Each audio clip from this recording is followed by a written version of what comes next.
शरद पूर्णिमा व्रत कथा सुनिए सुना रहे हैं। शरद पूर्णिमा व्रत हिंदू धर्म में एक बहुत महत्वपूर्ण पर्व है जिसे कोजागरी पूर्णिमा या रास पूर्णिमा भी कहा जाता है। यह अश्विनी माह की पूर्णिमा को मनाया जाता है और इसके साथ कई धार्मिक मान्यताएं और कथाएं जुड़ी हुई हैं। प्राचीन मान्यता के अनुसार शरद पूर्णिमा की रात चंद्रमा अपनी 16 कलाओं से पूर्ण होता है और इस दिन चंद्रमा से अमृत की वर्षा होती है। ऐसी मान्यता है कि इस रात को खुले आसमान के नीचे रखे भोजन और खीर में चंद्रमा की किरणें पड़ने से वह अमृतमय हो जाता है और उसे खाने से शरीर स्वस्थ रहता है। बहुत समय पहले की बात है, एक साहूकार था। उसके 2 बेटियां थीं।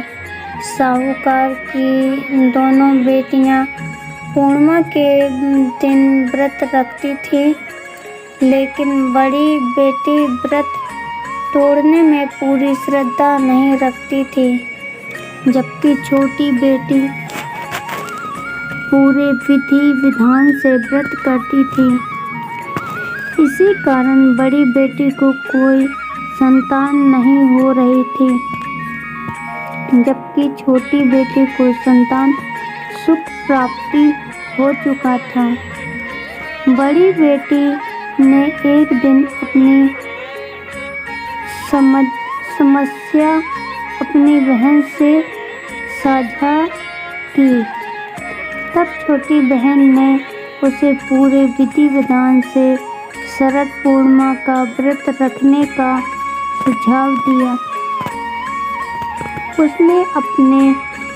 उसने यह भी कहा कि यदि वह श्रद्धा और विश्वास के साथ इस व्रत को रखेगी तो उसे भी संतान सुख प्राप्ति हो जाएगा। बड़ी बेटी ने अपनी बहन की बात मानी और विधि विधान से शरद पूर्णिमा का व्रत किया।